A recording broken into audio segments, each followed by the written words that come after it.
What's up, guys? Welcome back to Newswave. Hey, we might have had our first look at the PlayStation 5 controller. It's from another patent, of course. This one looks pretty straightforward. In fact, it looks very similar to what we saw, or at least had described to us in that Wired article where the person was actually using one to play on the PlayStation 5 development kit that they then also described as the one from the patent office that we saw pictures of. So we'll talk a bit about the PS5 controller that we are now being shown and some of the small differences. It's not like a massive difference. And new Half-Life game, I can't believe it either. It might not be for everyone, but it shows that Valve hasn't necessarily forgotten how to make a Half-Life game, apparently. So we got all kinds of stuff to go over today, guys. As always, if you enjoy these videos, make sure the like button, it does help out, and get subscribed so you can stay up to date on all the gaming news going on in the gaming world. And we're going to start today with Stadia. Of course, Google Stadia was reviewed yesterday with, we'll say okay reviews. There were some pretty bad ones in there, some bad demonstrations when it came to the input latency and the lag, but a lot of people said when it worked, it really worked. It was pretty cool to see it actually play, and of course, we've come a long way from like on live, for example. That wasn't great, but it seems like Stadia is at least better for streaming games when it's functioning correctly and it's not spotty with your connection. Well, they decided to also throw 10 more games in the mix only a few days before launching this week. Here's the new list of games that they have now added. Of course, these are not part of a subscription service. These are just to sell you straight up, like if you were buying on a digital storefront. That's Attack on Titan, Final Battle 2, Farming Simulator 2019, Final Fantasy 15. Don't know if that's the Royal Edition. I assume that's just like Final Fantasy 15 Windows Edition. Football Manager 2020, Grid 2019, Metro Exodus, NBA 2K20, Rage 2, Trials Rising, and Wolfenstein Young Blood. Now keep in mind, Grid 2019 should also have that 40 car online mode that is exclusive to Stadia. We'll have to see if that's ready to go at launch. Otherwise, though, it's 10 more games that they threw in there pretty close to launch, almost like it was reactionary to what Microsoft did at XO19, or they just decided, hey, we're not going to drip feed them right now. We got to get as much out as we can.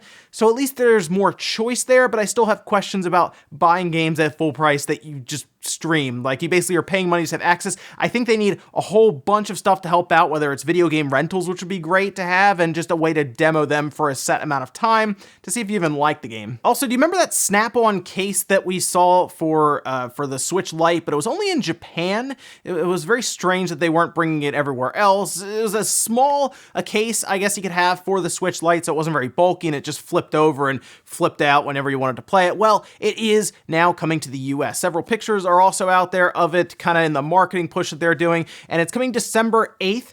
It is $40 though, and I have some reservations about that price. I think that's a bit much for kind of a flip cover case like that. I think it's like $25 to $30 with shipping from Japan to import it. I think that's a bit more fair considering it's not the only case on the market. I get its appeal because it's so small and the form factor is very, very thin. So some people might like that, but it is a bit steep. $40 is surprising to me. You'll have to look to see if that's something you would want for that price. I think it looks cool, like it's probably a good accessory, but $40 good? That's the question. Oh, and we had heard that Samurai Shodown was coming to the Switch next year. Just weren't really 100% sure when in the year. Well, we had a trailer released last night that tells us Q1 of 2020. They put this out alongside with a pre-order bonus that will also be something you can look forward to, I guess, if you buy it ahead of time. I don't know how far ahead of time you need to buy it, or maybe it's right up until launch. But Samurai Shodown 2, which according to them is the first port since the Neo Geo Pocket, is also going to be available for those who do pre-order this Samurai Shodown on the Switch. And again, we had heard about this before. We just didn't know really when it was coming. We just know Q1, which would be, what's that, anywhere from January to I guess the end of March at that point. That would be Q1 for just overall the year. I don't think they're talking about fiscal or anything. I think they're just talking about just straight up Q1. So I could see like a late February to early March release possibly for this, or hey, maybe they wanted to get it out early and it'll come out at the end of January. But if you really want that port from the Neo Geo Pocket for Samurai Shodown 2. I guess get your pre-order in for it. And guys, some of the quick news out of the way, let's get into the bigger stuff. Let's start with that PlayStation 5 Controller Patent. Now, this is found in the Japanese Patent Office, and there are several pictures that were put out. You can see a couple of them here. We'll just kind of scroll through them as we talk about it a bit. And this was first spotted by Video Games Chronicle. There's also a link down below in the sources if you want to spend some time looking through these as well to see what you think of it. But it is a little bulkier in terms of where the handles are, where you would hold it with your palms, a little wider down there. And the other thing is, it doesn't appear to be split at the same part on the front. I assume that's going to be more or less around the edges where we can't see it, much like we've seen with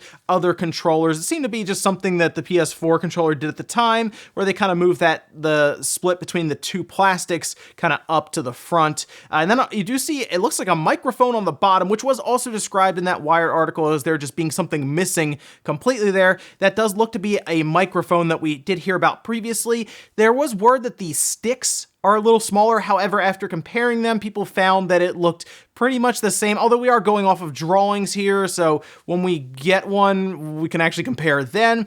The touchpad is still there, which, you know what, I don't really mind the touchpad. I know it's not used as often in a lot of games, but when it is used, it's helpful because it will usually act like a mouse, of course. Then it does have USB at the top, as we'd expect. Should be USB Type-C. I wouldn't think it'd be anything else at that point, because that's what everyone's using now.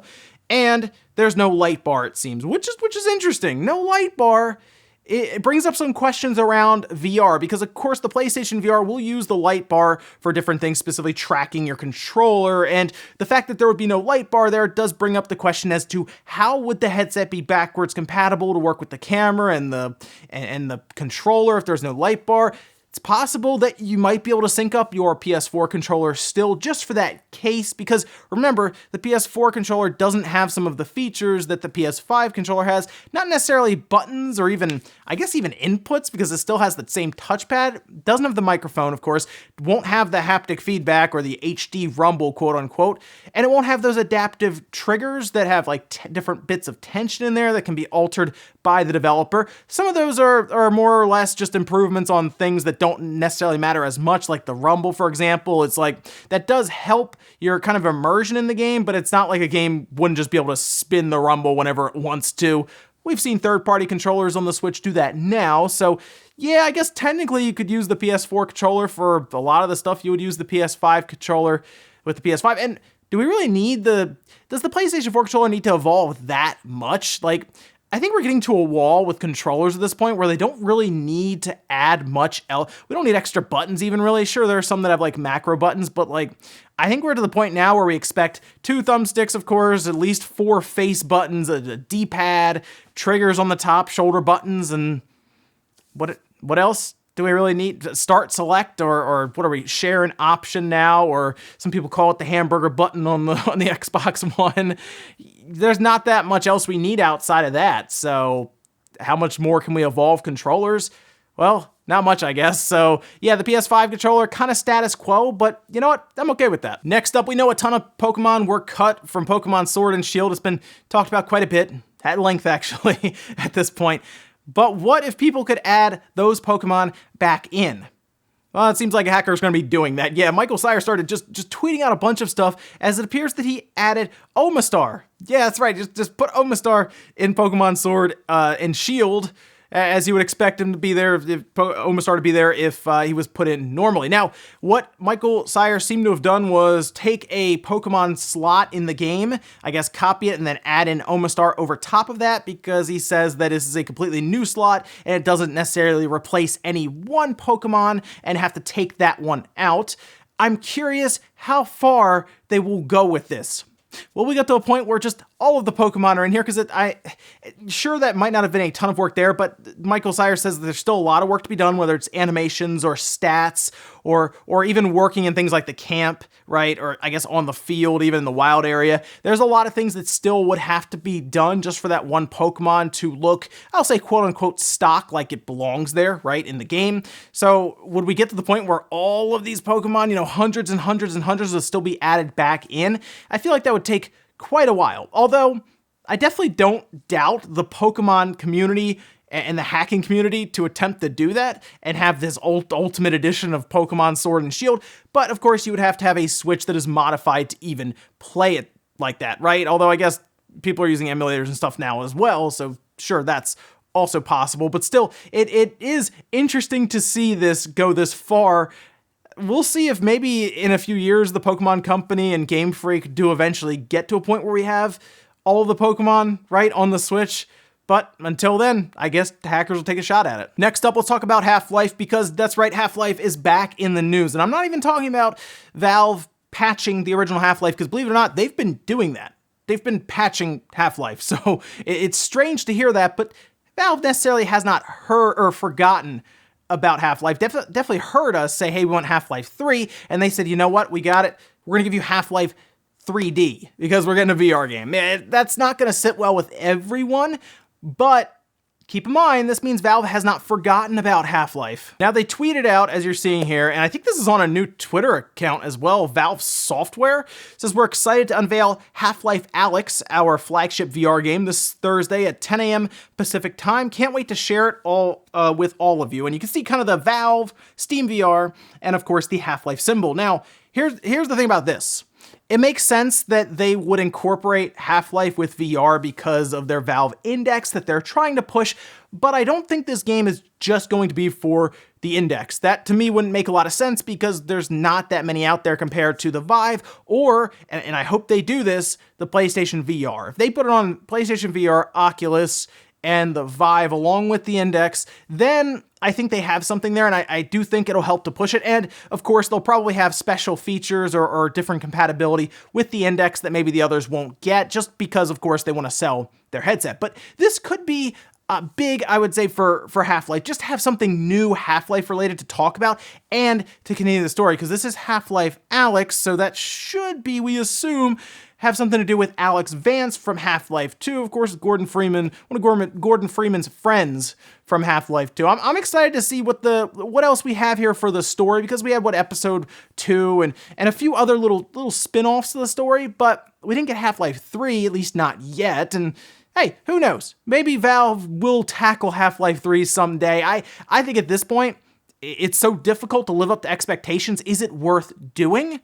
It's hard to say, but I am curious what they'll do here with Half-Life Alyx. Will it be a first-person view game where you have whether it's the stuff for the PlayStation VR where you have the VR wands or the Oculus or the Vive where you have, of course, the controllers, and it's all first-person you're going through, or will they try something different? That's the most exciting part, because if they come to the table with something that's very standard and basic, it'll be disappointing. I'm hoping Valve, because this is a big deal for them to go back to Half-Life and bring it up, I'm hoping they have a good idea for it to work well in VR and have them add something that VR needs, which is a big game, and this, according to them, is their flagship. Yeah, flagship VR game. When a company uses that, that means they've put a lot of work and time and effort into it. So here's hoping Half-Life Alyx is good. In our last bit of news, talk about something funny that I guess really doesn't matter too much, but it is strange.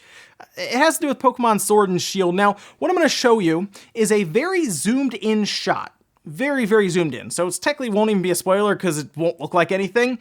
But at the end of Pokemon Sword and Shield, in, I guess, the final cutscene, there is a mouse cursor for some reason in it. It's almost like they were recording it on their screen and they had to pull the mouse cursor past it.